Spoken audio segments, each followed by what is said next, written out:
untuk kita semua bisa belajar bersama, untuk kita bisa menggali apa yang telah Allah berikan, memanfaatkan apa yang telah Allah berikan kepada kita semua. Sebelum dimulai, seperti biasa, kita akan mendengarkan dua patah dari ibu kita bersama, nenek kita bersama, kepada Wampet. Dipersilahkan. Enggak. Bismillahirrahmanirrahim. Assalamualaikum warahmatullahi wabarakatuh. Ananda Ersan, Pak Dudi, dan Ustadz Dedi, alhamdulillah yang memfasilitasi kita malam ini untuk menimba ilmu dan ilmu bekal untuk yang sebentar lagi, hanya seminggu lagi kita akan menghadapi 1 bulan yang sangat indah dan mulia. Ini kita harus diisi dengan ilmu-ilmunya, supaya nanti dalam mengerjakan ibadah itu kita udah paham ilmunya dan kita udah tahu apa yang harus kita kerjakan. Dan bulan Ramadan ini mudah-mudahan menjadi bulan yang mulia dan yang indah untuk kita semuanya, yang menjadikan jalan kita memasukinya ke surga. Dan Allah pun memanggil kepada kita di dalam Al-Baqarah 183 juga, yang dipanggil hanya orang yang beriman. Jadi kita diistimewakan oleh Allah. Hai orang-orang beriman, marilah kita saum, berpuasa di bulan Ramadan. Terminal terakhirnya adalah la'allakum tattaqun. Semoga kita menjadi orang-orang yang bertakwa. Sebab yang mulia di sisi Allah bukan cantik dan cakepnya, bukan kayanya, bukan pintarnya, bukan pemimpin ataupun turunan siapa. Yang mulia di sisi Allah itu yang tinggi nilai ketakwaannya. Sekalipun seorang hamba Allah miskin dan gembel, tapi dia takwanya tinggi, itulah yang mulia di mata Allah. Mudah-mudahan kita termasuk orang-orang yang bertakwa, yang mulia di hadapan Allah, dan kelak ditempatkan di tempat yang indah dengan air yang mengalir. Terbayang itu air yang mengalir kalau kita lihat, kalau pulang ke kampung atau melihat air yang mengalir, pegunungan, alam indah, itu mudah-mudahan di surga itu lebih dari begitu. Dan pada kesempatan ini, sekalipun kita malam minggu, masih alhamdulillah semuanya bisa mengikuti pelajaran-pelajaran yang nanti akan disampaikan oleh Ustadz Dudi dengan Ustadz Dedi. Mudah-mudahan kita bisa menyimak dan mudah-mudahan kita disehatkan oleh Allah dalam menjalankan ibadah saum kita ini. Assalamualaikum warahmatullahi wabarakatuh. Waalaikumsalam warahmatullahi wabarakatuh. Terima kasih kepada Wampet yang telah memberikan sepatah dua patah dalam pengajian kita malam hari ini. Sebelum memulai, perkenalkan Ustadz Dedi, saya Fadli Mutakin. Kebetulan kakak saya sedang tidak enak badan, jadi sebagai pemain pengganti harus siap sedia kapanpun untuk dijadikan moderator, begitu kira-kira. Sebelum masuk ke Ustadz Dedi Haryadi, izinkan Fadli untuk memberikan prolog dalam pengajian kali ini. Pada saat Bilal mengucapkan 2 kalimat syahadat di depan Rasulullah, lantas Bilal menerima siksaan dari kaum kafir Quraisy. Abu Jahal dan Abu Lahab menyiksa Bilal habis-habisan. Di dada Bilal ada batu yang sangat besar, kemudian diberikan cobaan, diberikan kriminalisasi lah bahasa sekarang, dikriminalkan oleh para kaum kafir Quraisy. Tapi Bilal tetap menjawab ketika diperintahkan untuk murtad dari agama Islam atau untuk hilang atau untuk keluar dari agama Islam. Bilal tetap mengucapkan Allahu Akbar, Allahu Akbar, Allahu Akbar, menandakan bahwa dengan iman rasanya musibah akan tetap menjadi nikmat karena kita percaya bahwa Allah dan agama Islam adalah agama yang sempurna. Tidak mungkin di tengah kesempurnaan Allah membiarkan hambanya untuk tidak hidup sempurna.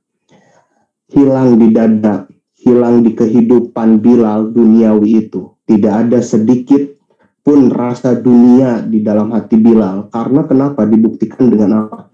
Dibuktikan Bilal tetap masih mengagungkan nama Allah di tengah himpitan cobaan dari kaum kafir Quraisy. Pada malam hari ini rasanya akan mewakili kita semua bagaimana bulan puasa ini dijadikan sepenuh-penuhnya untuk mendekatkan diri kepada Allah, karena kita ujung dari dunia adalah kematian dan rumah untuk kita yang abadi adalah akhirat. Mungkin akan disampaikan oleh Ustadz Dedi Haryadi dan Ustadz Budi Mutakin bagaimana agar kita mendapatkan bulan puasa ini yang betul-betul hanya tunduk dan patuh kepada Allah Subhanahu wa Ta'ala. Tanpa panjang lebar, kepada Ustadz Dedi Haryadi saya persilahkan. Baik, jazakumullah khair, Ustadz Fadli. Mohon izin Gurunda Sadudi untuk mengawali. Kalau mukadimah mungkin sebentar, nanti kan isinya sama Gurunda tercinta ya. Baik. Bunda Ampet mohon izin untuk memulai. Bismillahirrahmanirrahim. Assalamualaikum warahmatullahi wabarakatuh. Assalamualaikum. Alhamdulillahirabbil alamin. Alhamdulillahilladzi bi ni'matihi tatimmus shalihat. Wa asyhadu an la ilaha illallah wahdahu la syarikalah. Wa asyhadu anna Muhammadan abduhu wa rasuluh al-mab'utsu rahmatan lil alamin. Allahumma aftah lana qulubana wa alhimna rushdana wahdina ila siratikal mustaqim. Tentu saja yang teramat saya takdimi, saya cintai sepenuh hati Gurunda, pembimbing saya, guru kita tercinta Ustadz Budi Mutakin. Mudah-mudahan senantiasa dalam kesehatan, keberkahan, kebahagiaan. Juga tadi jazakillah khair kepada Bunda Ampet yang sudah memulai kajian kita dengan tausiah yang begitu menyentuh ke hati. Mudah-mudahan Bunda senantiasa dalam kesehatan, kebaikan. Juga Ibu dan Bapak yang Allah rahmati dan Allah berkahi. Puji syukur hanya milik Rabb kita Allah Subhanahu wa Ta'ala. Mudah-mudahan pertemuan iman kita di malam hari ini bersama Majlis Madani menjadi pertemuan iman terbaik untuk mempersiapkan bekal-bekal terbaik menyongsong bulan terbaik, yaitu bulan Ramadan, yang membuat kita bisa mempersembahkan karya-karya amal soleh terbaik sebagai persembahan yang Allah menganugerahkan kepada kita ampunan, dan kita bisa keluar Ramadan ini menjadi alumni terbaik. Allah mengatakan ada Ramadan lana lebih agar buat semua. Allah tidak memberikan kesempatan kembali kepada kita, maka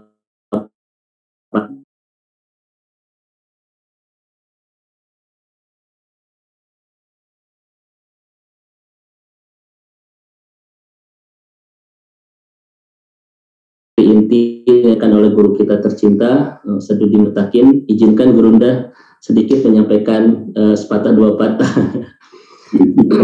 Pertama, yang pertama Bapak Ibu sekalian, materi kita hari ini saya ditugasi oleh Gurunda tercinta untuk membahas tentang tazkiyatun nafs li istiqbali Ramadan ya. Bagaimana cara kita menata hati ya. Bagaimana cara kita membersihkan jiwa kita untuk menyambut bulan Ramadan. Pertama adalah ibu bapak yang Allah rahmati dan Allah berkahi, dalam kitab Lataiful Ma'arif ya, Ibnu Rajab Al-Hambali itu mengatakan sebuah kalimat yang sungguh sangat luar biasa untuk kita renungkan bersama-sama, Kang Fadli ya. Kata Ibnu Rajab, kanu yad'una Allah sittata ashhur ayyablughum syahrul Ramadan. Para sahabat Rasulullah SAW itu berdoa kepada Allah selama 6 bulan agar dipertemukan kembali dengan bulan Ramadan. Jadi persiapan para sahabat itu, ibu dan bapak, sebagaimana informasi dari Ibnu Rajab Al-Hambali adalah 6 bulan. Bapak ibu sudah persiapan berapa bulan ya? Ini kelihatan wajah-wajah yang persiapan sudah sangat matang sekali ya, sudah sangat rindu ketemu Ramadan, Masya Allah. Kalau para sahabat 6 bulan, ini wajah-wajah yang mungkin selama sudah 1 tahun ya mempersiapkan Ramadan. Yang kedua, Bapak Ibu yang Allah rahmati dan Allah berkahi, apa kata Ibnu Rajab? Tsumma yad'unallaha sittata ashhur ayyataqabbalahu minhum. Kemudian para sahabat itu berdoa kepada Allah selama 6 bulan agar amal-amal ibadah selama Ramadan diterima oleh Allah Subhanahu wa taala. Ini kalimat yang disampaikan oleh seorang ulama besar ya, bermadzhab Imam Hambali, Ibnu Rajab Al-Hambali.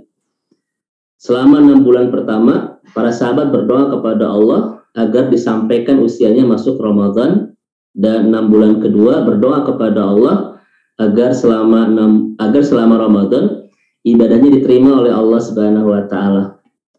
Jadi satu, Bapak Ibu, pelajarannya adalah para sahabat Rasul tidak memisahkan 1 bulan pun selama setahun di Ramadan. Tapi kita mah dibalik, oh sebentar lagi kita Ramadan. Suka begitu Bapak Ibu ya. Asa teka rasa cara gitu ya. Berarti memang kita sangat sangat tidak ada persiapan apa-apa untuk masuk Ramadan. Ketika para sahabat menyiapkannya 6 bulan, kita baru bertanya, oh sebentar lagi Ramadan. Masya Allah. Nah, Bapak Ibu sekalian, kenapa para sahabat itu mempersiapkan Ramadan dengan sangat luar biasa ya, sampai-sampai selama 6 bulan berdoa kepada Allah Subhanahu wa taala ya. Ini kelihatan juga ini wajah-wajah yang sudah puas dalam berdoa agar bisa sampai ke bulan Ramadan.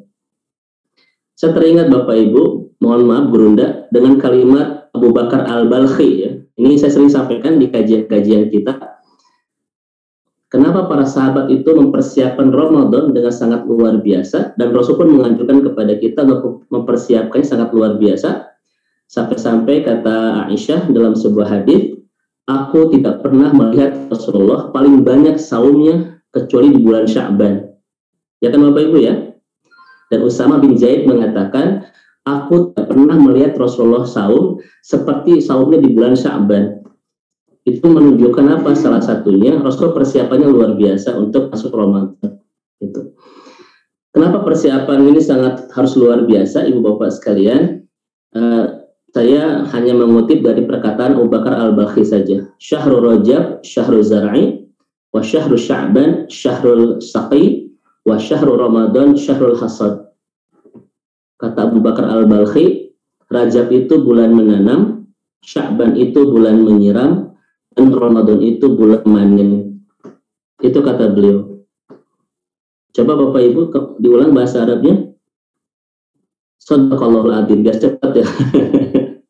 Baik, Rajab bulan menanam, Sya'ban bulan menyiram, dan Ramadan bulan memetik hasil. Artinya satu, Ibu Bapak, apa yang akan kita petik nanti di bulan Ramadan adalah sesuatu yang kita tanam di bulan Rajab dan kita siram di bulan Sya'ban. Sekarang Rajab sudah berlalu Bapak Ibu sekalian ya. Tinggal kesempatan kita adalah bulan Sya'ban, itu pun di penghujungnya 8 hari lagi Ustaz Bapak Ibu ya, gitu. Maka di sini betul-betul menentukan seberhasil apakah Ramadan kita sangat ditentukan oleh apa yang kita tanam dan kita siram di penghujung Sya'ban ini. Kenapa Bapak Ibu? Karena Rasul mengatakan Sya'ban yasilu ila Ramadan. Sya'ban itu penghubung ke bulan Ramadan. Kalau kita tidak menanam apa-apa dan tidak menyiram apa-apa di bulan ini, kita tidak akan bisa mendapatkan dan memetik hasil di bulan Sya'ban. Kita mati balik Bapak Ibu ya. Sya'ban itu bukan untuk persiapan, malah untuk habis-habisan sebelum Ramadan. Bapak Ibu ayo kuliner, nah kuliner mempencan Ramadan. Kita mati balik ya. Bapak Ibu ayo jalan-jalan, orang rekreasi, kenapa? Mumpung belum Ramadan gitu. Justru di sini persiapan kita Bapak Ibu sekalian. Kenapa? Karena Sya'ban sangat menentukan berhasil dan tidaknya Ramadan kita. Itu konsep yang digagas oleh Abu Bakar Al-Balkhi ya. Siapa yang tidak baik persiapannya, maka tidak akan pernah indah perjalanannya. Mudah-mudahan 8 hari ini, Ibu Bapak sekalian, sebagaimana semangat hadis-hadis Rasulullah terkait dengan hebatnya ibadah Rasul, saum di bulan Sya'ban ini menjadi sebuah motivasi buat kita untuk tidak menyia-nyiakan 8 hari di Sya'ban ini untuk persiapan terbaik ya. Jangan sebaliknya ya. Bapak Ibu, ayo kita buat Trump. Apa kalau makan-makan sebelum Ramadan itu bahasanya Bapak Ibu? Enggak. Apa saya lupa ya. Munggahan. Nah Bapak Ibu sekalian, ayo makan-makan kuliner. Nah mumpung can Ramadan kita suka begitu ya. Baik. Karena saya dipinta hari ini untuk menyampaikan tazkiyatul anfus atau tazkiyatun nufus, Bapak Ibu sekalian, oleh Gurunda, maka salah satu persiapan terbaik yang harus kita lakukan untuk menyambut dan menyongsong bulan terbaik yaitu Ramadan adalah tazkiyatul anfus. Kita membersihkan hati, menyucikan jiwa. Ada empat penjelasan dari para ulama kita, Ibu Bapak sekalian, bagaimana cara kita membersihkan jiwa kita, membersihkan hati kita untuk masuk ke Ramadan sehingga kita bisa mempersembahkan karya-karya amal soleh terbaik kita. Pertama, Bapak Ibu yang Allah rahmati dan Allah berkahi, ya. Ini kata Abu Hurairah, agla, ya, mohon maaf. Baik, saya cek dulu.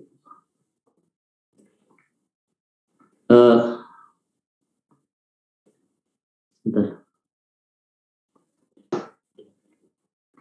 Baik, Bapak Ibu yang Allah rahmati dan Allah berkahi, kata Abu Hurairah itu bahwa salah satu yang paling dan berharga di kehidupan kita itu adalah hati. Sampai-sampai Abu Hurairah mengatakan hati itu seperti raja. Ya. Hal termahal yang kita miliki itu adalah hati. Sampai-sampai kata Abu Hurairah, hati itu bagaikan raja. Dan itu pun betul-betul dikuatkan oleh Rasulullah SAW dalam sebuah hadis riwayat Imam Bukhari dan Imam Muslim. Ya, idza salahat salahal jasadu kullu, fa idza fasadat fasadal jasadu kullu, ala wahyal qalb. Kata Rasul, di kita ini ada segumpal daging, Bapak Ibu sekalian, ya, segumpal darah. Ketika dia baik, maka segalanya akan baik, dan ketika rusak, maka semuanya akan rusak. Maka segumpal daging itu, mudghah itu bernama hati. Nah, Bapak Ibu sekalian, termasuk dalam soal ibadah, Bapak Ibu sekalian, jadi kata Imam An-Nawawi, ya, bahwa hati yang ikhlas, hati yang baik ketika ibadah itu niyah mi'yarul amal, kata Imam An-Nawawi. Jadi Bapak Ibu, baik buruknya ibadah kita itu sangat bergantung kepada hati kita. Maka ini salah satu alasan, kata Abu Hurairah, hati itu paling mahal di kehidupan kita. Maka Bapak Ibu, hal yang paling harus kita jaga sebaik-baiknya, seindah-indahnya adalah sesuatu yang paling mahal di hidup kita, yaitu hati kita. Ya. Bapak Ibu, ada nggak orang-orang yang berpenampilannya indah tetapi hatinya rudet? Itu ada. Karena kadang kita salah merawat, salah memelihara. Orang banyak memelihara penampilan, padahal yang paling mahal itu hatinya, Bapak Ibu sekalian. Dan kata ulama, siapa yang merawat hati, maka dia sedang merawat segalanya. Itu ya. Nah, termasuk kata Imam Nawawi bahwa baik dan tidaknya amal kita sangat bergantung kepada kondisi hati kita, ikhlas atau tidak ketika mengamalkannya. Ini untuk menguatkan kalimat bahwa hal yang termahal yang kita miliki itu adalah hati. Dan salah satu persiapan terbaik untuk masuk ke Ramadan ini adalah penyiapan hati. Kenapa? Baik dan buruknya Ramadan kita nanti, Bapak Ibu, itu sangat bergantung kepada hati kita. Ya. Bagaimana cara menjelaskannya? Mari kita lihat, Bapak Ibu sekalian, ya, sebelum nanti Gurunda menyampaikan materi ini lebih dalam. Ada 4 penjelasan, Bapak Ibu sekalian, bagaimana cara kita menyiapkan hati, membersihkan hati ketika akan masuk bulan Ramadan. Yang pertama adalah, Bapak Ibu sekalian, ini kata ulama, al-farhu wasyururu biqudumi syahril mubarak. Kita harus memiliki hati yang penuh kegembiraan, yang penuh dengan kebahagiaan ketika masuk bulan Ramadan. Ini salah satu bentuk tazkiyatun nufus, ya, istiqbali syahril Ramadan. Mempersiapkan hati kita, menata hati kita untuk masuk bulan Ramadan, yaitu kita persiapkan hati yang penuh dengan kegembiraan dan kebahagiaan. Bapak Ibu, saya tanya dulu, Bapak Ibu sering mendengarkan kalimat tarhib Ramadan, ya, tarhib Ramadan, tarhib Ramadan, di mana-mana tarhib Ramadan. Memang itu tidak ada dalilnya dan memang tidak ada sunnahnya. Tetapi setidaknya mari kita pahami kenapa Kenapa Bapak Ibu sekalian begitu banyak di berbagai negara ada istilah tarhib Ramadan, termasuk di negara kita. Mungkin Bapak Ibu selama ini memahami tarhib Ramadan itu artinya adalah menyambut bulan Ramadan, kan begitu ya? Menyambut bulan Ramadan. Padahal Bapak Ibu sekalian tidak hanya itu. Tarhib itu maknanya dalam sekali. Pertama, tarhib itu asal katanya rohiba yarhabu, Bapak Ibu sekalian, rohban, ya. Artinya adalah lapang, luas, Bapak Ibu sekalian. Itu arti rohiba. Maka Bapak Ibu yang Allah rahmati dan Allah berkahi, memakai tasdid kan, rohaba yurohibu tarhib, ya. Artinya adalah melapangkan, meluaskan, membahagiakan, dan menggembirakan hati ketika datang bulan Ramadan. Jadi tidak disebut tarhib Ramadan kalau kita menyiapkannya rudet sekalian. Kenapa rudet? Minyak mahal, beas naik harganya, Bapak Ibu ya. Tidak, itu bukan disebut tarhib. Kalau kita menyambut Ramadan, hati kita rudet. Karena rohiba yarhabu rohban atau rohaba yurahibu tarhib itu artinya adalah melapangkan hati, meluaskan perasaan kita, menggembirakan suasana hati kita ketika masuk bulan Ramadan. Itu maknanya tarhib Ramadan. Sekali lagi itu bukan syariat, tetapi itu istilah yang membudaya di kita ya. Dan makna tarhib itu sangat luas. Makanya Bapak Ibu sering mendengar kalimat marhaban sering? Ya. Itu artinya adalah Bapak Ibu penyambutan dengan penuh sukacita, penyambutan dan penuh kegembiraan datangnya Ramadan. Makanya sangat tidak cocok menyambut Ramadan rudet, Bapak Ibu ya. Punten Bapak Ibu, umat Islam kata Dr. Akram Ridho itu menyambut Ramadan 3 perasaannya. Ada yang bahagia, ada yang biasa-biasa wae, ada yang rudet. Ini Bapak Ibu termasuk yang mana ya? Saya coba lihat dulu wajah-wajahnya. Masya Allah. Ada loh Bapak Ibu yang biasa-biasa aja. Oh sebentar lagi Ramadan, plet gitu. Oh nggak terasa ya sebentar lagi Ramadan, biasa Bapak Ibu. Bahkan parahnya ada yang rudet. Ramadan deh, gitu. Naudzubillahi min dzalik. Padahal tarhib itu adalah upaya kita membahagiakan hati, mengembirakan perasaan datangnya bulan Ramadan. Coba saya tanya kepada Bapak Ibu sekalian, kenapa kita harus punya hati yang tarhib, hati yang lapang, hati yang riang, hati yang bahagia ketika datang Ramadan? Kira-kira kenapa Bapak Ibu? Karena kata Akram Ridho, Ramadan itu seperti tamu yang banyak bawa oleh-oleh. Kalau Bapak Ibu kedatangan tamu yang istimewa, bawa oleh-oleh yang kita perlukan, kira-kira senang nggak? Oh sekalian gitu.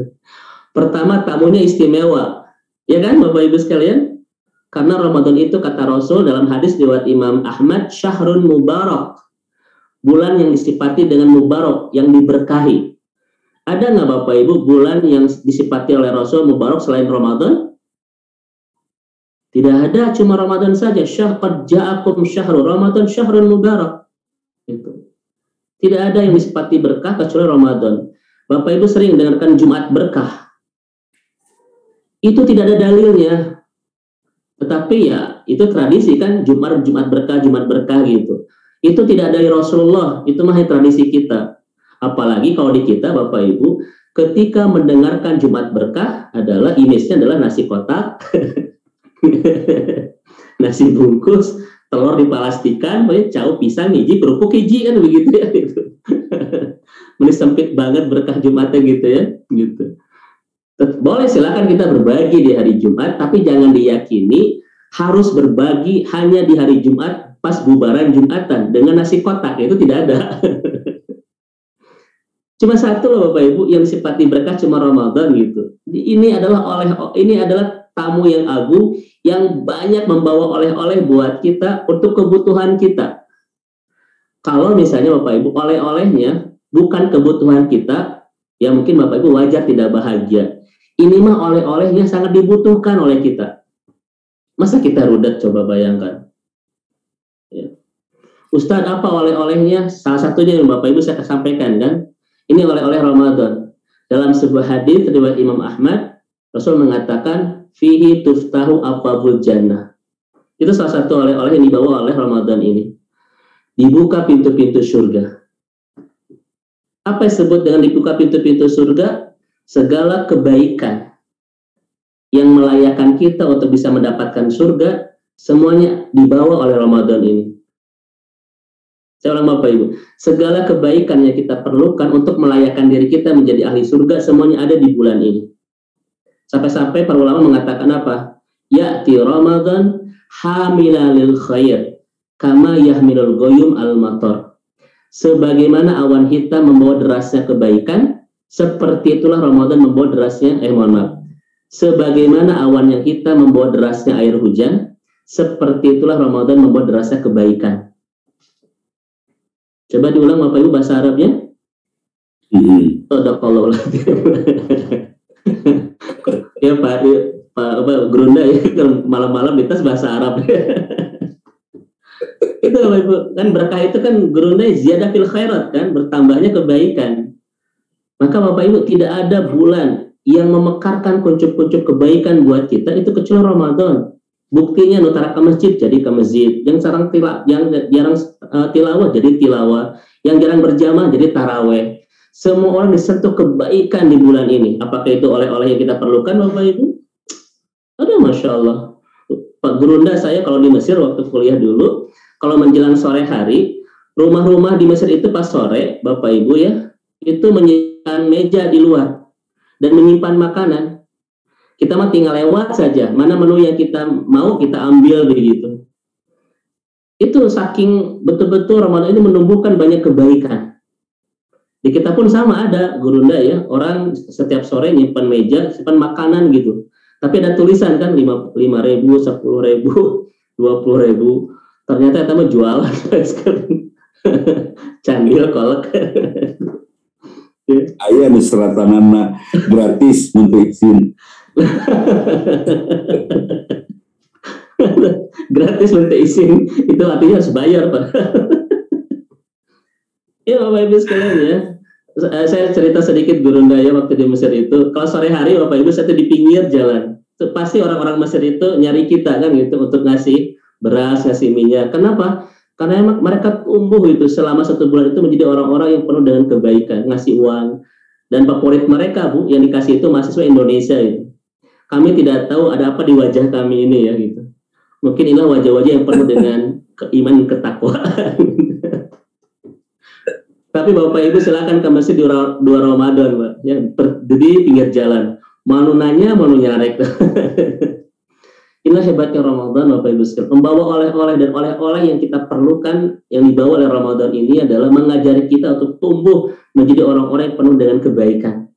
Kita didekatkan dengan Al-Quran, kita didekatkan dengan masjid, kita didekatkan dengan dengan orang-orang soleh dalam berjamaah sholat kita dan lain sebagainya. Ini Masya Allah Bapak Ibu sekalian.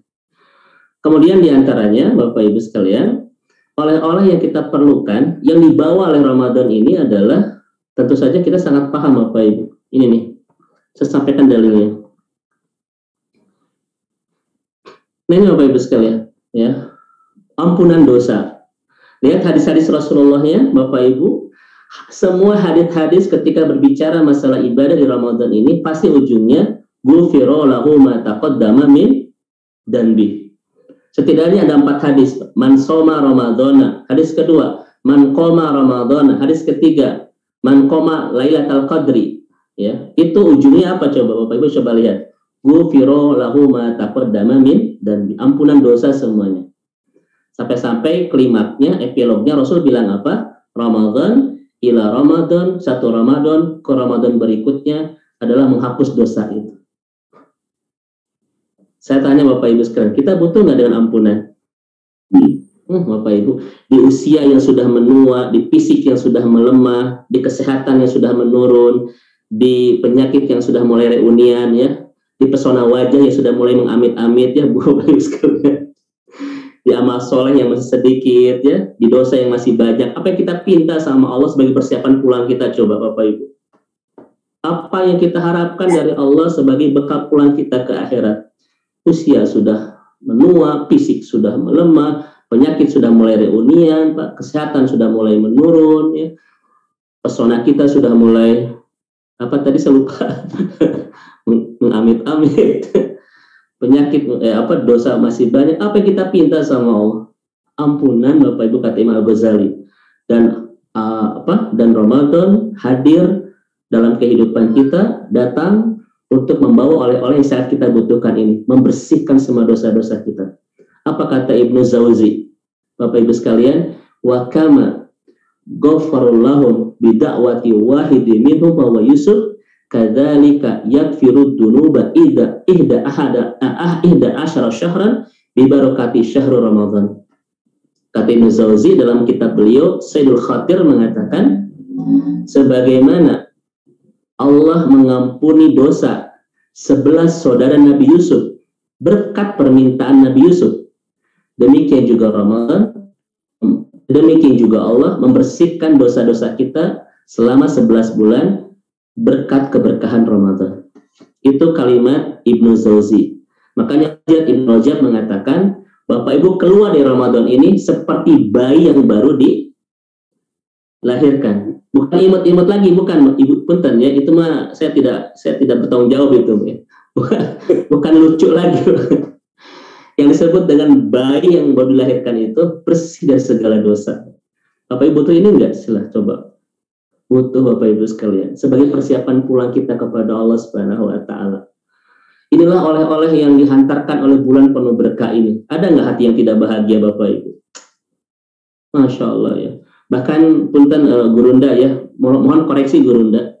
Dr. Akram Ridho mengatakan Bapak Ibu sekalian, kebahagiaan ya datang Ramadan min alamatil iman, dan keluh kesah datang Ramadan min alamatil munafiq, tanda kemunafikan.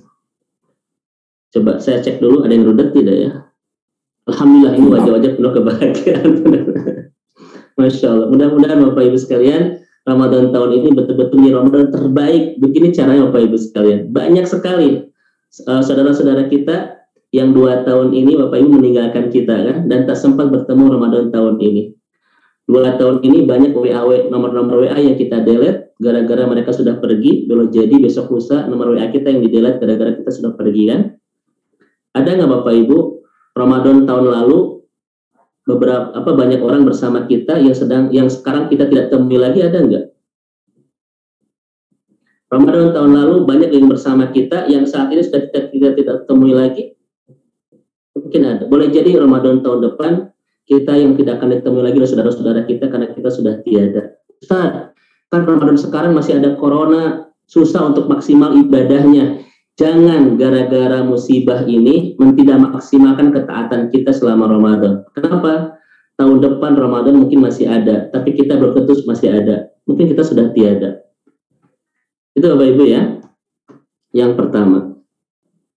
Yang kedua, karena ada 4 poin, mohon izin Gurunda untuk menyampaikan satu persatu. Saya lebih cepat saja. Yang kedua, Bapak Ibu yang Allah rahmati dan Allah berkahi, bagaimana cara kita menata hati, menyiapkan jiwa untuk masuk Ramadan ini? Ini yang kedua, kata Dr. Amr Khalid adalah bersihkan hati Bapak Ibu dengan mengikhlaskan niat dalam beramal. Apa hubungannya dengan Ramadan? Mari kita lihat. Pertama Bapak Ibu sekalian, kenapa kita harus membersihkan hati ya dengan keikhlasan? Karena as-sa'adah fil akhirah takunu bisababil ikhlasin niyah fil a'mal. Karena kebahagiaan akhirat kita sangat ditentukan oleh keikhlasan kita dalam beramal. Baik Bapak Ibu sekalian, kebahagiaan akhirat kita sangat ditentukan oleh keikhlasan hati kita dalam beramal. Kira-kira bagaimana menjelaskannya Bapak Ibu sekalian? Ya. Penjelasannya saya dapatkan dari mohon maaf Gurunda ya, dari Ain Al-Qarni. Dalam kitab beliau mengatakan Bapak Ibu sekalian, yang akan membahagiakan kita nanti di akhirat adalah pahala. Betul ya? Pahala Bapak Ibu sekalian. Pahala yang akan membawa kita nanti bahagia di akhirat. Bukan keberlimpahan kita, bukan pangkat kita, bukan kecantikan kita Bapak Ibu. Bukan itu yang akan membawa kita nanti bahagia di akhirat. Kalau nanti Bapak Ibu bahagia di akhirat berdasarkan ketampanan Bapak-bapak di sini, Bapak-bapak sudah lulus seleksi semuanya. Ini mah karasep Bapak Ibu. Ya. Karasep. Kalau kebahagiaan akhirat kita ditentukan oleh kecantikan wajah kita, ibu-ibu di sini sudah lulus seleksi semua ke surga insya Allah. Tapi ternyata dalam Al-Quran ada perempuan cantik, Gurunda ya, disebut dengan Miss Universe, Ratu Kecantikan. Itu Ummu Jamil, namanya Arwa, istrinya paman Rasul, bernama Abu Lahab. Itu paling cantik, Pak. Tetapi dikisahkan dalam Al-Quran, fi jidiha hablum min masad. Ternyata di neraka itu ya, tidak di surga. Padahal paling cantik itu. Makanya satu doa yang sering kita baca habis sholat itu adalah wala yang fa'udal jadi.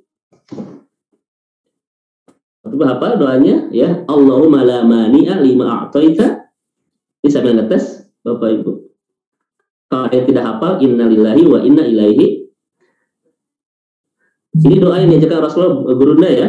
Allahumma la mani'a lima a'taita wa la mu'tiya lima mana'ta wa la yang fa'udal jadi minkal jaddu. Setiap habis sholat kita diingatkan oleh Rasul bahwa keberlimpahan, keindahan fisik, tingginya jabatan tidak bermanfaat nanti di akhirat. Satu-satunya akan membawa kita bahagia di akhirat itu adalah pahala. Dan pahala ini Bapak Ibu hanya kita hasilkan dari ketaatan yang niatnya ikhlas karena Allah. Betul ya? Makanya ikhlas itu adalah Bapak Ibu sekalian sebab kita nanti akan bahagia di akhirat. Karena seluruh ketaatan kita ketika kita lakukan penuh keikhlasan, maka semuanya padanya akan menjadi pemantas kita untuk bahagia nanti di surga insya Allah. Pertanyaannya, apa hubungan Bapak Ibu kita harus ikhlas ketika masuk Ramadan? Lihat hadis Rasulullah riwayat Imam Muslim. Nah Bapak Ibu sekalian, nah ini hadis riwayat Imam Muslim dan Imam Bukhari. Apa kata Allah Subhanahu wa taala Bapak Ibu sekalian? Kullu amal ibni Adam yudha'aful hasanah asyru amthaliha ila sab'umi'ah di'fin ya. Kata Rasul bahwa seluruh pahala, seluruh ibadah Bani Adam itu untuk mereka dan aku lipat gandakan pahalanya. Illa saum fa innahu li. Kecuali saum, maka sungguhnya saum itu hanya untuk aku kata Allah Subhanahu wa taala. Di sini Syukurdawi memberikan tafsiran Bapak Ibu. Kenapa Allah mengatakan saum itu hanya untuk aku? Pertama, Bapak Ibu sekalian, penjelasannya satu-satunya ibadah kita kepada satu-satunya ibadah kita untuk Allah itu cuma saum. Itu yang pertama, Bapak Ibu. Sholat kita untuk kita, tilawah kita untuk kita. Betul ya? Kalau saum kita untuk siapa Bapak Ibu? Kata Rasul barusan, ini penjelasan pertama untuk Allah. Karena Allah mengatakan seluruh amal anak Adam bagi mereka aku lipat gandakan pahalanya kecuali saum. Fa innahu li. Saum itu khusus bagi aku. Mana pertama adalah memang saum satu-satunya ibadah yang kita persembahkan khusus untuk Allah. Makanya kalau Bapak Ibu ingin ngasih kado kepada Allah, banyakin saum. Karena kita sedang ngasih kado sama Allah Subhanahu wa taala. Tapi makna yang kedua, kenapa Allah mengatakan as-saumu li? Saum itu hanya untuk aku. Itu makna kedua adalah Bapak Ibu sekalian, karena saum satu-satunya ibadah yang hanya yang tahu itu cuma Allah. Kenapa? Karena tidak ada tanda orang sedang ibadah saum. Kalau sholat ada gerakannya. Kalau tilawah ada suaranya. Kalau sedekah ada uangnya. Kalau saum ada apanya Bapak Ibu? Coba, ada tandanya tidak? Makanya fa innahu li, satu-satunya ibadah yang aku yang tahu hanya aku itu cuma saum. Kenapa? Tidak tanda itu. Bapak Ibu, apa tanda orang sedang saum? Ada. Itu Ustadz mulutnya bau. Itu bukan tanda saum Bapak Ibu. Banyak yang nggak saum lebih bau itu. Itu Ustadz wajahnya pecah-pecah, mata celok. Itu bukan tanda saum Pak. Itu kurang gizi itu. Nggak ada tanda saum. Betul nggak Ustaz? Gurunda, saum itu tidak ada tanda? Buat yang biasa mah tidak nggak kelihatan lagi. Betul Bunda ya, betul Gurunda gitu. Biasa tadi yang tidak biasa mah lulus. Gitu. Tapi itu bukan tanda saum Gurunda, itu mah pasti ketika sahur itu mah mie instan. Aduh, jadi nyarekan mie instan begitu ya. Oh Ustaz, tanda saum itu adalah kurus. Enggak Bapak Ibu sekalian. Sekarang itu kurus gemuk nggak bisa dilihat dari saum. Kenapa? Karena Bapak Ibu punya dalil kan ketika maghrib itu ketika buka ya, ayat kurma, ayat bala-bala, ayat gehu. Apa dalil kita Bu? Kurma itu sunnah, bala-bala itu wajib, gehu itu sunnah muakkadah.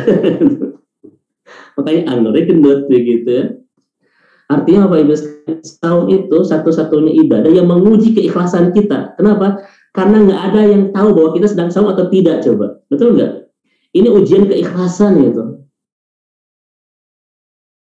Bapak Ibu sekalian, Bapak Ibu ya, kan ada orang Bapak Ibu ya, iman lagi dawan, lagi musim lagi Ramadan, sedang lapar jam 12 siang, yang lain sedang tidur, iman leles Bapak Ibu ya, iman lagi dawan, matahari cuaca panas, lompat ke dapur, buka kulkas, mau apa itu ya?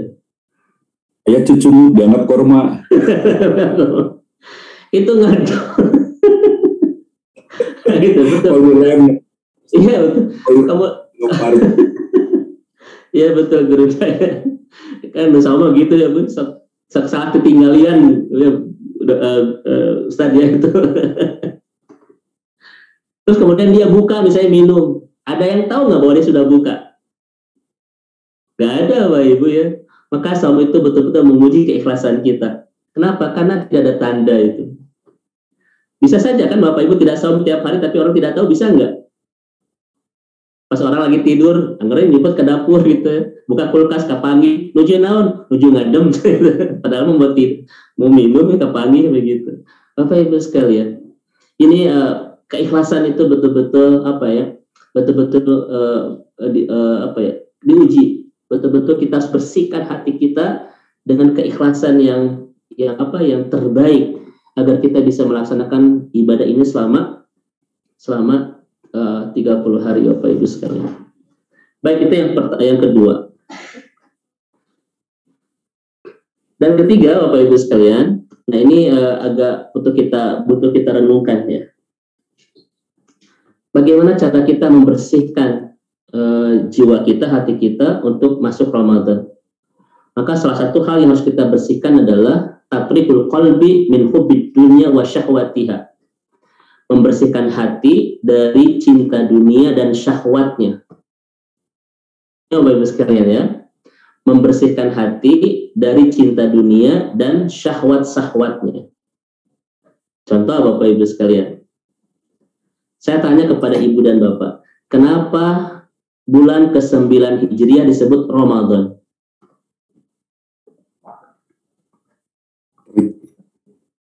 Nah, ini jawaban dari Imam Al-Qurtubi. Kata Al-Qurtubi, kenapa bulan Hijriah ke-9 disebut dengan Ramadan? Kata beliau, innama summiya Ramadan li'annahu yarmaddud dunub ayyuhrikuha bi'a'malis salihah. Ya. Bapak Ibu sekalian, kata Imam Al-Qurtubi, kenapa bulan ke-9 Hijriah disebut dengan Ramadan? Li'annahu yarmaddud dunub bil a'mali sholihah. Karena Ramadan itu artinya membakar. Ya. Membakar apa? Membakar dosa dengan amal soleh. Tapi yang kedua punten Bapak Ibu, kata Syukurdawi, di Ramadan ini hati kita mudah kebakar. Suami istri yang di bulan yang lain adem, ya. Di Ramadan ada ujiannya untuk pacar. Ini betul-betul syahwat ini dijaga banget Bapak Ibu sekalian. Kadang selalu ada ujian-ujian kita ini berantem dengan pasangan, betul kan? Karena mudah kebakar. Apalagi ibu-ibu Bu ya, ketika tetangga bolak-balik ke pasar baru terus selama Ramadan dan kita belum punya uang, kira kebakar nggak Bu hati kita? Ayah itu tetangga itu sudah bolak-balik ke pasar tawaf terus, ada ibu iraha tawafna cina gitu. Udah kebakar Bapak Ibu sekalian. Ya. Apalagi kan ini salah satu budaya kita Bapak Ibu sekalian ya. Saya tanya kepada Bapak Ibu, di Ramadan ini 30 hari, mana waktu terbaik? 10 pertama, 10 kedua, 10 terakhir. Yang terbaik Bapak Ibu. Itu 10 terakhir. Kenapa? Karena Rasul mengatakan innamal a'malu bil khawatim. Amal itu ditentukan di ujungnya, betul? Artinya siapa pemenang Ramadan? Bukan yang hebat cara mengawali Ramadan, tetapi yang indah cara mengakhiri Ramadan. Itu pemenang Ramadan. Karena amal itu ditentukan di mana Bapak Ibu? Di ujungnya. Makanya Rasul nikatin ibadah di 10 terakhir sampai melaksanakan tawaf. Kenapa? Karena Rasul mengajari kita menutup apapun dengan cara terbaik. Tutup usia dengan terbaik, tutup amal dengan terbaik, tutup Ramadan dengan terbaik. Saya tanya kepada ibu dan bapak, kita yang buyar konsentrasi ibadah itu di awal, di tengah, atau di akhir? Di akhir. Akhir itu waktu-waktu terbaik, tapi kita sering buyar ibadah, Bu. Apalagi gara-gara tradisi-tradisi kita, gurunda ya gitu. Ustadz, abi mau biasa lebaran, nah kan tahu di pasar baru, kayak gitu. Gara-gara kita belum bisa belanja, dianggap tidak bisa lebaran, jadi kita, masya Allah. Ya. Ketika Rasul melaksanakan i'tikaf 30 hari Bapak Ibu, ya, 10 hari di masjid, ibu-ibu malah melaksanakan haji akbar, kan tawaf di pasar baru, ya Bu, ITC, sa'i ITC dan alunnya bolak-balik begitu. Kita doakan bersama-sama mudah-mudahan menjadi haji yang mabrur. Oh, ya. Pak itikaf, punten Ustaz, abi mohon domba kap, cina gitu. Biar itikaf ini domba kap. Selalu ada alasan, Bapak Ibu sekalian. Padahal 10 terakhir adalah waktu terbaik. Innamal a'malu bil khawatim. Bahkan misalnya Hasan Al-Basri ngajarin kita doa, kalau kita nutup apapun dengan cara terbaik. Allahumma iz'al khairu umri awakhiruhu wa khairu amali khawatimuhu wa khairu ayyami yawma liqa'ik. Ya Allah, jadikan umur terbaikku di ujungnya, amal terbaikku di akhirnya, dan hari-hari terbaikku ketika aku bertemu engkau nanti di akhirat. Ini Bapak Ibu harus hafal ya doa ini. Ini bukan doa dari Rasulullah, tapi dari Hasan Al-Basri, tapi sangat jelek dia bagaimana cara kita ngajarin untuk menutup apapun dengan cara yang terbaik. Tapi syahwat kita Bapak Ibu ya, contoh misalnya begini, ini ada beberapa godaan syahwat yang betul-betul harus dibersihkan banget. Nah ini Bapak Ibu, ini semua syahwat Bapak Ibu sekalian ya. Di bulan Ramadan ini, yang kalau kita tidak tazkiyatun nafs, maka syahwat-syahwat ini Bapak Ibu sekalian pasti kita lakukan, dan ini semuanya adalah pencuri amal-amal pahala-pahala Ramadan. Yang pertama adalah kasratun naum fin nahar, banyak tidur di siang hari. Ini bukan ibadah sekalian. Ayo ibu-ibu tidur jam 9 bangun jam 5, alhamdulillah pas ibadah seueur gitu. Ini bukan ibadah. Justru syahwat banyak tidur itu kata Yusuf Qaradawi bagian dari pencuri pahala saum kita. Jadi ini salah paham Bu Ustadz ya. Ada orang yang bilang saking berkah Ramadan itu yang tidur di bulan Ramadan itu ibadah. Itu belum tentu itu. Bahkan para pekerja punya dalil kerja itu ibadah. Tidur di Ramadan itu ibadah. Kesimpulannya tidur di tempat kerja ibadahnya 2 kali. Itu mah hadisnya maudhu itu. Ya Bapak Ibu sekalian. Musyahadatul televizyon. Kita banyak nonton Bapak Ibu ya. Itu bagian dari syahwat yang akan menghabiskan pahala saum kita. Ibu badai ka mana? Badai mesar iya Ustaz drama Korea beberapa episode kayak naon Bu uburit kangen Ramadan gitu. Masya Allah sekalian. Makanya Bapak Ibu, apa kata Akram Ridho dalam buku Ramadan fi Buyutina, bikin kurikulum Ramadan. Sibukan berapa kali khatam yang akan kita khatamkan Al-Quran. Imam Syafi'i 60 kali khatam, Ibrahim An-Nahi 30 kali khatam, Bukhari 40 kali khatam. Bapak Ibu mau model yang mana? Syafi'i, Bukhari, atau Ibrahim An-Nahi? Ya. Ini berapa kali khatam ini? Ambil model ini. Mau mengambil model Ustadz Dedi, itu rahasia seberapa kali khatam. Coba ya, kita bikin kurikulum. 1, berapa kali khatam selama Ramadan. Yang kedua, berapa surat yang akan kita pahamkan selama Ramadan. Yang ketiga, berapa juz yang akan kita hafal selama Ramadan. Harus bikin begini Bapak Ibu, kenapa? Karena kalau nggak bikin targetan kayak begini, Bapak Ibu akan terjebak oleh setan dalam kelalaian, leha-leha, ngagaloler gitu ya, naronton. Itu pencuri pahala saum kita. Apalagi Ustaz ya, kan kondisi saum itu fisik sedang ngedrop, habis asar ngagaloler di musola, pegang perut, iraha maghrib sampai nyari adzan maghrib ke Papua, Bapak Ibu kangennya adzan maghrib ya. Sampai ada yang bertanya, Ustaz, selama Ramadan apakah iman saya bertambah? Kenapa Bu? Saya suka rindu adzan maghrib cina gitu ya. Itu bukan tanda iman bertambah, lapar itu Bapak Ibu ya. Itu syahwat Bapak Ibu sekalian. Makanya tazkiyatun nufusnya harus kita bersihkan sebelum Ramadan. Karena syahwat untuk nonton, syahwat untuk menghabiskan waktu penuh kesia-siaan, syahwat untuk, termasuk ini Ibu punten, at-tasawwuf li ghairi hajjah, belanja di luar kebutuhan, itu syahwat Bapak Ibu sekalian.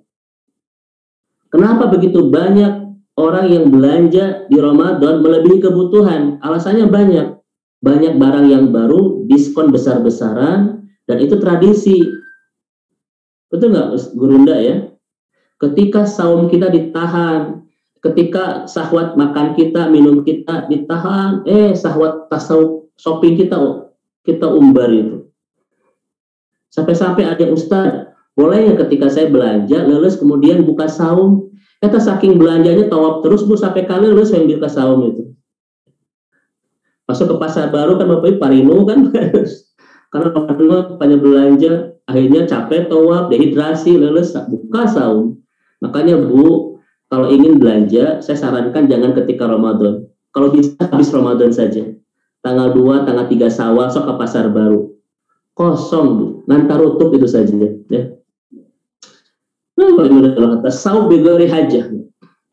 Belanja di luar kebutuhan itu bagian dari bagian dari cara kita mengumbar syahwat, dan itu tanda bahwa kita tidak tazkiyatun nufus, kita tidak dibersihkan dari awal.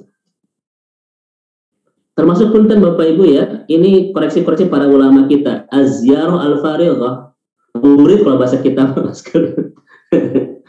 itu sama sekali tidak ada dalilnya dan tidak berpahala kalau tidak dalam kebaikan, malah bisa mengurangi pahala saum kita. Bahkan punten Bapak Ibu, saya banyak koreksi ya, karena kalau ilmu-ilmu sudah dibahas oleh ustaz-ustaz yang lain. Termasuk buka bersama Bapak Ibu, hati-hati itu. Kenapa hati-hati? Satu, ketika kita buka bersama, keluar dari rumah jam 4 sore, datang ke lokasi macet, kita ngedumel. Itu kan jadi motorin hati. Ketemu dengan teman-teman di lokasi, sebelum buka kita ngegibah. Itu pun jadi dosa hati kan? Kemudian ketika buka, maghrib nggak karuan, isya nggak karuan, taraweh kita tinggalkan. Itu gara-gara kita sering buka bersama. Makanya kalau buka bersama, Bapak Ibu paketkan. Jam 4 tausiah, kemudian maghrib sholat bareng, isya sholat bareng, taraweh berjamaah. Itu biar paket itu. Dan kita mah tuh alumni PAUD reuni, alumni TKA reuni, alumni TKB reuni. Tiap hari reunian terus begitu. Itu nanti maghribnya, isyanya, tarawih terganggu Bapak Ibu sekalian. Itu masuk dalam kategori az-ziyarah al-farighah. Itu juga syahwat, hati-hati. Maka kenapa kita harus tadril, harus mengosongkan syahwat-syahwat dunia ketika Ramadan ini, agar kita betul-betul Bapak Ibu bisa konsentrasi menjaga ibadah kita 30 hari dan kita tidak terganggu dengan kegiatan-kegiatan yang mengumbar syahwat yang pada akhirnya akan menghilangkan pahala-pahala ibadah kita. Ya, ini kajian-kajian dari para ulama kita. Kemudian yang terakhir karena waktu Bapak Ibu sekalian. Nah ini ya, tathhirul qalbi minadz-dzunub wal ma'asi. Sebelum kita masuk Ramadan, salah satu ini banyak dibahas oleh para ulama kita. Kita banyak minta maaf kepada Allah, banyak istighfar. Ya. Kenapa? Ini Bapak Ibu sekalian. Ya. Kenapa kita harus memperbanyak istighfar sebelum masuk Ramadan? Ini tidak ada syariatnya, tetapi kan istighfar itu harus kita lakukan kapan saja, terlebih ketika akan masuk Ramadan. Apa hubungannya istighfar dengan Ramadan, Bapak Ibu sekalian? Kalau kita banyak dosa, kata Ibnu Qayyim, akan melahirkan dua hal. Satu, dha'ful amal wa izalatu ladzatiha. Kalau kita banyak maksiat, satu, ibadah jadi malas dan tidak terasa nikmat. Itu bahaya kalau masuk Ramadan kayak begini. Ibadah malas dan tidak ada rasa nikmatnya ketika ibadah. Itu gara-gara apa kata Ibnu Qayyim, Bapak Ibu? Itu gara-gara dosa. Khawatir kan Bapak Ibu ya? Ketika kondisi kita sedang malas ibadah, datang Ramadan, kira-kira apa yang selamat? Paling saum hungkul, tilawahnya ambiar kan? Sholat berjamaahnya tidak maksimal, tarawihnya kadang ditinggalkan. Bapak Ibu, orang yang imannya lagi ngedrop itu ya, aduh Masya Allah, masuk Ramadan nggak bisa maksimal ibadah itu. Apalagi dosa itu menghilangkan kelezatan ibadah, ini juga bahaya. Ya. Jangan sampai tarawih tidak nikmat, tadarus tidak nikmat, Bapak Ibu, gara-gara kita banyak dosa. Oleh karena itu, maka tazkiyatun nufus yang keempat adalah untuk masuk Ramadan ini kita bersihkan hati kita dari segala noda, dosa dan kemaksiatan agar apa? Nih, Bapak Ibu, agar kita mendapatkan taufik, rasa dimudahkan di dalam proses ibadah dan nikmatkan rasa kita dalam melaksanakan ibadah. Saum nikmat, tarawih nikmat, tadarus nikmat, Bapak Ibu ya. Kemudian itikaf nikmat. Kenapa semuanya terasa nikmat? Karena kita betul-betul sudah dibersihkan dari segala kemaksiatan, dari dosa-dosa yang kita lakukan. Yang dosa itu kata Ibnu Qayyim memberatkan amal dan menghilangkan kelezatan kita dalam beramal. Inilah setidaknya Bapak dan Ibu persiapan hati kita untuk masuk ke bulan Ramadan. Dan mudah-mudahan Ibu dan Bapak yang Allah rahmati dan Allah berkahi, Ramadan tahun ini betul-betul Allah memberikan kita kesehatan, kemudahan, kelancaran untuk mempersembahkan karya-karya amal soleh terbaik ya di bulan terbaik ini. Salah satu yang harus kita lakukan adalah memaksimalkan ibadah yang jarang kita maksimalkan di Ramadan-Ramadan sebelumnya. Apa itu? I'tikaf. Apa kata Aisyah? Rasul tidak pernah kehilangan i'tikaf sejak datang ke Madinah sampai Allah mewafatkannya. Dan ini menjadi sunnah yang tidak pernah Rasul tinggalkan. Tetapi kan Gurunda ya banyak di antara kita yang belum maksimal i'tikafnya itu. Apalagi saya agak termenung ketika Dr. Aid Al-Qarni mengatakan kalau kita selama hidup ini tidak pernah i'tikaf, jawaban apa yang akan kita persiapkan nanti di akhirat ketika Allah bertanya tentang i'tikaf kita? Saya agak merenung Bapak Gurunda ya. Apa yang akan kita jawab di hadapan Allah dengan i'tikaf kita yang setiap tahun sering kita tinggalkan itu? Jangan-jangan ketika mengatakan, kenapa kamu tidak i'tikaf? Kata kita, saya sibuk ya Allah. Apakah Rasul itu orang yang tidak sibuk? Para sahabat orang yang tidak sibuk sehingga mereka itu i'tikaf? Ini pun mari kita renungkan Bapak Ibu sekalian. Kalaupun ingin menjadikan Ramadan tahun ini Ramadan terbaik, maka Bapak Ibu maksimalkan seluruh jamuan-jamuan spesial, hidangan-hidangan istimewa Allah yang tersaji selama 30 hari di Ramadan ini, termasuk adalah i'tikaf. Karena ini ibadah yang tak pernah Rasul tinggalkan selama Rasul datang ke Madinah sampai Allah mewafatkannya. Ini mungkin Gurunda untuk muqaddimah tentang tazkiyatun nufus, bagaimana cara kita membersihkan hati kita untuk masuk bulan Ramadan. Yang pertama, penuhi hati dengan kebahagiaan untuk kedatangan tamu yang agung yang bawa oleh-oleh. Yang kedua, Bapak Ibu, ikhlaskan niat di hati kita. Kenapa? Karena ujian ibadah ini sangat berkaitan dengan keikhlasan hati kita. Yang ketiga, Bapak Ibu sekalian, kosongkan hati kita dari syahwat-syahwat dunia yang justru banyak mengganggu aktivitas ibadah kita. Syahwat nonton, syahwat ini, syahwat berantem, Bapak Ibu, syahwat pasea, syahwat belanja, kita betul-betul bisa mengendalikan. Dan terakhir adalah, Bapak Ibu, kita bersihkan hati kita dari dosa agar ibadah kita dimudahkan, diindahkan, dan dinikmatkan sehingga kita bisa melahap semua jamuan-jamuan Allah selama 30 hari dengan sangat nikmat dan lezat. Ini Bapak Ibu, Ustadz Fadli ya sampaikan terkait dengan muqaddimah sebelum kita masuk ke inti kajian kita oleh Gurunda tercinta. Wallahu a'lam bishawab. Assalamualaikum warahmatullahi wabarakatuh. Ya, selanjutnya pada Ustadz Fadli dipersilakan. Masya Allah, Masya Allah. Fadli penjelasan dari Al-Ustadz itu lengkap sekali. Yang Bapak garis bawahi, yang saya garis bawahi, hadirin, ada rasa takut kehilangan kenikmatan saat ibadah. Itu Masya Allah. Sholat hanya sekedar cungkedang aja, ya kan?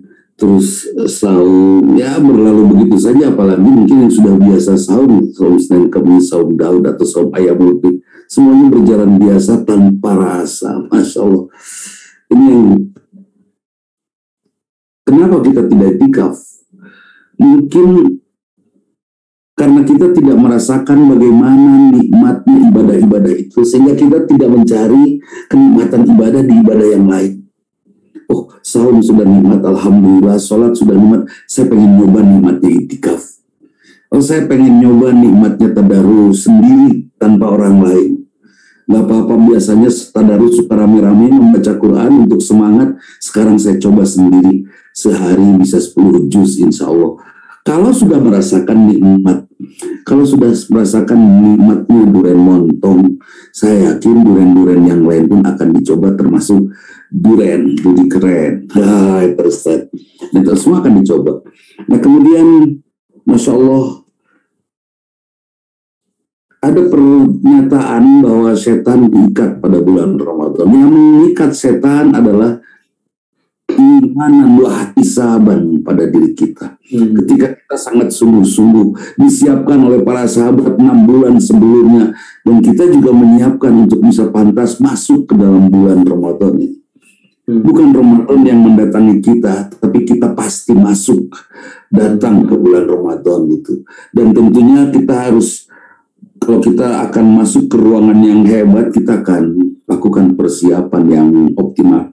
Saya akan sidang tesis. Ketika saya akan sidang tesis itu saya pelajari semua, bahkan pakaian pun diusahakan pakaian yang menghadirkan karisma yang kira-kira bisa membuat penghargaan dari para penguji. Demikian juga masuk ke dalam bulan Ramadan. Tentu ya Kang Alex, kita akan siapkan semuanya. Nah hadirin, menyiapkan tentunya tinggal beberapa hari ini kita coba bersihkan hati kita. Allahu Akbar, Allah Maha Besar. Tidak sudi Allah mampir di hati kita yang sempit, yang di dalamnya ada Corolla, yang di dalamnya ada real estate, yang di dalamnya ada sesuatu yang kita simpan di dalam hati. Kosongkan hati kita, lepas semua dari hati kita, biarkan semua ada di lemari kita saja, bahkan tidak kita genggam sekalipun. Karena apa? Hati saya hanya untuk Allah yang Maha Besar. Mustahil Allah yang Maha Besar sudi mampir di hati yang sangat sempit tentunya. Kita bersihkan. Apa yang mengotori hati kita sementara ini? Yang mengotori hati kita sementara ini adalah hubud dunia. Rasa cinta kita kepada dunia. Diwaspadai. Ustaz Dedi, saya di usia sekarang ini yang ke-42 tahun terasa betul betapa tidak pentingnya dunia. Kang Bambang di Moloton. Ya teman main jadi asa percayain gitu. Jadi di usia ini sudah terasa betul untuk apa sih dunia ini ya Allah? Ini nggak ada gunanya pisan. Apa yang kita kumpulkan berletih-letih, mungkin Ustaz Dedi masih ada mengumpulkan ini untuk ini, mengumpulkan ini. Semuanya sudah lewat. Meskipun semua sudah lewat tanpa harus dialami. Saya tidak mengalami semuanya, tetapi saya akhirnya mengatakan banyak sekali yang tidak penting yang kita kumpulkan. Insya Allah. Nah, kemudian dari situ juga akhirnya kita tahu, oh, saya ingin husnul khatimah, ya, Pak Rusli, Prof. Azali, saya ingin husnul khatimah. Apa yang harus saya lakukan? Oh, yang saya harus lakukan, saya harus memberi makan iman saya supaya iman saya membesar dan kuat. Saya berikan konsumsi iman supaya iman saya tumbuh dan menguasai saya. Sementara ini saya lupa. Ya Rabbana, saya terlalu sibuk untuk memberi makan dan memuaskan hawa nafsu saya. Sampai pada akhirnya nafsu itu tumbuh besar, sangat besar dan sangat perkasa. Sampai saya dipimpin, dikuasai oleh nafsu. Ramadan mengekang nafsu. Ramadan mengecilkan nafsu, supaya nafsu tidak menguasai kita. Bayangkan Mas Bambang, Kalau nafsu menguasai kita, ibu anak, kebayang akhir hayat saya akan dipimpin oleh nafsu yang memimpin saya. Saya tidak akan dapatkan husnul khatimah. Tapi kalau saya terus beri makan iman, saya besarkan iman, ya subhanallah, diantaranya dengan membuang uang tentunya. Kenapa membuang uang? Karena uanglah yang kerap membuat hawa nafsu kita menjadi besar. Merasa punya uang, akhirnya jalan-jalan ke pasar baru. Dan kalau yakin tidak punya uang dan tidak mengeluhkan tidak punya uang, saya yakin tidak akan jalan-jalan ke sana. Saya berharap untuk saya paling tidak Ramadan ini bukan Ramadan benda, bukan Ramadan uang, bukan Ramadan apapun, kecuali saya ingin dari Ramadan ini saya dapatkan iman yang lebih kuat, iman yang lebih tangguh, iman yang menguasai diri saya. Nah, Ramadan memenjarakan iman kita, memenjarakan hawa nafsu kita. Ini ditahan, enggak? Saya punya program tadi sudah disampaikan kurikulumnya yang jelas oleh Ustadz Dedi. Saya punya program membaca Quran ini 5 juz 1 hari. Nah, kita baca. Yuk kita beli ini buat lebaran, enggak? Ini tugas saya. Nggak bikin kue buat lebaran, ada tukang kue yang sudah saya pesan, saya nggak mau bikin sendiri. Ya kan gitu kan? Udah nggak bikin kolak buat buka, enggak. Saya kolak tinggal beli aja, telepon ke tukang kolak, nanti dia ngirim. Terserah tukang kolak yang sibuk bikin kolaknya, saya akan sibuk baca Quran. Jangan bikin kolak tentunya. Jangan bikin kolak. Di rumah Kang Alex 1 cangkir tersisa. Di rumah Ustadz Dedi 1 cangkir tersisa. Di rumah Ibu Nina 1 cangkir tersisa. Di rumah Pak Rusli 1 cangkir tersisa. Kebayang di Bandung ada 2.500.000 rumah yang masing-masing menyisakan kolak buatannya sendiri 1 cangkir. Berapa ton gula merah dibuang begitu saja. Lebih baik belilah sekali-kali tukang kolak untung untuk bulan Ramadan. Kapan kita memberikan keberuntungan kepada mereka? Seperti itu. Ya, jajanan ini ada manajemen juga, manajemen ekonomi Islam. Saya pikir tidak salah kalau kita jajan dari warung sebelah dan dari para pedagang, sahabat-sahabat pribumi kita. Sahabat-sahabat muslim, bukan anti non pribumi, bukan. Tapi kenapa tidak tahun ini kita kayakan mereka? Nah, kita kekang hawa nafsu kita, kemudian kita imunkan diri. Kita kan harus sehat. Gimana Ustadz kalau saya sakit di bulan Ramadan, saya khawatir. Sehatkan tadi yang saya khawatir. Yang pertama saya sampaikan, yang disampaikan oleh Ustadz Dedi. Kita takut kehilangan kenikmatan saum. Nah, bagaimana supaya kita sehat di sepanjang Ramadan kita? Nikmati saum itu. Kenikmatan adalah imunitas yang akan memberikan imun bagi tubuh kita, dan insya Allah kita akan sehat. Dan yakinkan saja sehat. Kalau kita berpikiran tidak sehat, insya Allah tidak akan sehat. Tapi kalau kita berpikiran sehat, insya Allah akan sehat bulan Ramadan. Yang luar biasa, sahabat, kesungguhan kita dalam melaksanakan saum akan mengekang godaan setan. Setan nggak akan mampu. Setan nggak akan mampu menggoda orang yang tilawah dengan sungguh-sungguh. Ada juga yang tilawah tidak cukup sungguh-sungguh.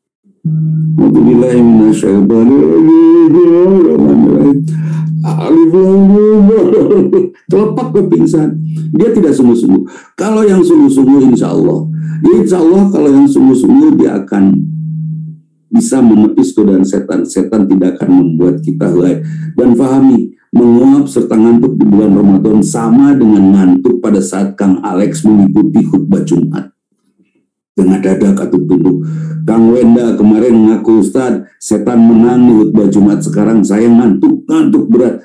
Ya, kita ngantuk karena setan tidak ingin kita mendengar khutbah.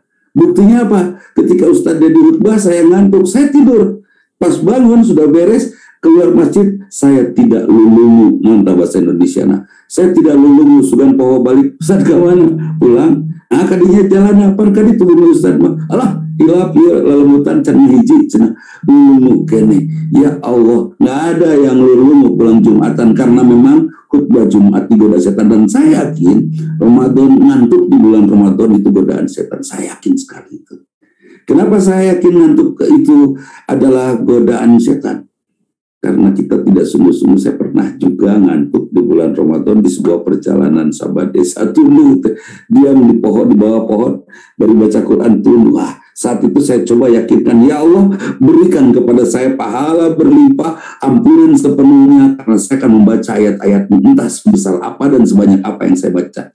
Di bawah pohon yang sejuk, angin sepoi-sepoi, saya baca dengan kesungguhan, satu kalimat tidak pakai lagu dalam membaca Quran. Saya membaca Quran karena tidak bisa nyanyi, Ustaz. Tidak bisa nyanyi, saya bukan gerejawan. Saya tidak bisa nyanyi, akibatnya saya baca Quran seperti baca puisi.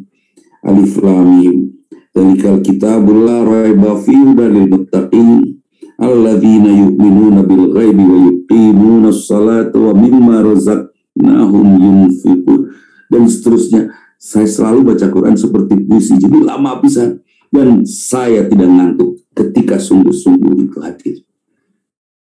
Jadi tunutnya kunaon, setengah-setengah niat kita.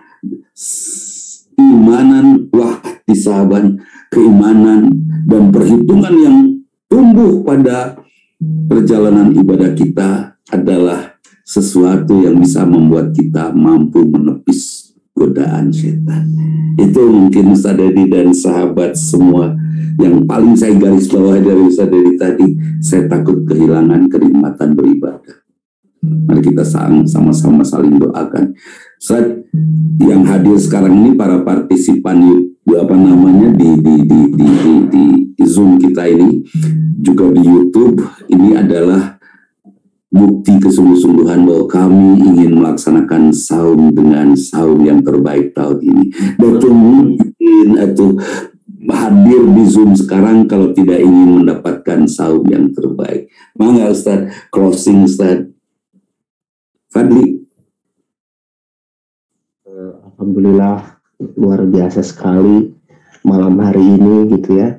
Izinkan Fadli menutup acara ini, karena seperti biasa kalau Ustadz Dedi Haryadi sebagai pemateri tidak ada pertanyaan karena kita sudah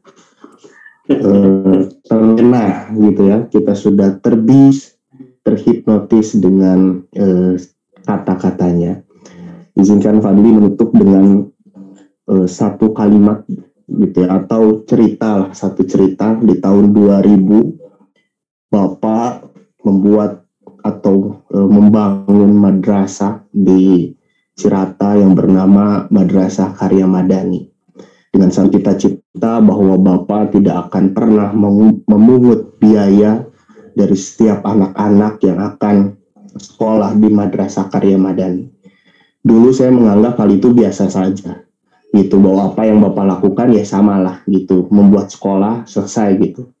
Tapi setelah beranjak dewasa, akhirnya Fadli mengerti bahwa Bapak meniatkan diri untuk mencari nikmatnya beribadah kepada Allah, untuk mencari nikmatnya tentang bersungguh-sungguh atau tentang yakin kepada Allah bahwa Allah lah yang maha sempurna. Madrasah Karya Madani yang dibangun Bapak memberikan banyak sekali pelajaran buat saya, buat Kakang gitu ya, karena banyak belajar betul bahwa keyakinan kepada Allah, beribadah yang hanya diniatkan kepada Allah akan memberikan satu kehidupan yang nyaman dan tentram. Mungkin itu saja yang bisa disampaikan. Mudah-mudahan Ustadz Dedi, Bapak dan seluruh peserta Zoom pada malam hari ini selalu diberikan kesehatan. Jika ada yang sakit, Allah segera mencabut penyakitnya dan tidak mendatangkan penyakit yang lainnya. Mungkin cukup sekian. Aku qouli hada wastaghfirullah li wa lakum. Wassalamualaikum warahmatullahi wabarakatuh. Waalaikumsalam warahmatullahi wabarakatuh. Sehat selalu Gurunda, sehat selalu Gurunda. Terima kasih. Assalamualaikum Ustaz Dedi. Sehat selalu ya Ustaz Dedi. Sehat selalu.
suci Engkau, tiada Tuhan selain Engkau,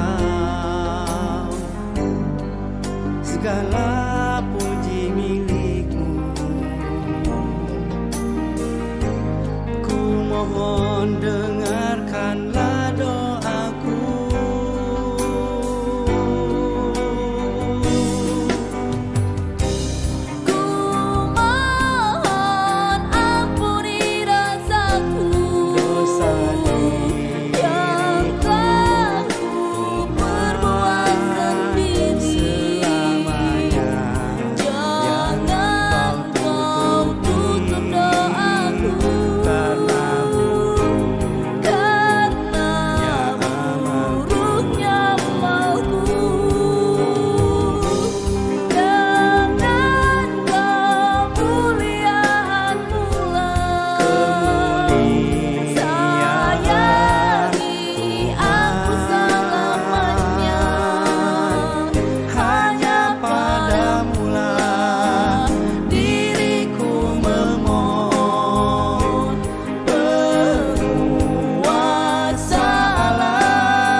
ku datang menghampirimu,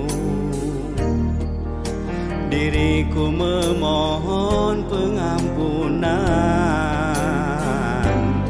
sempatkan daku untuk bersujud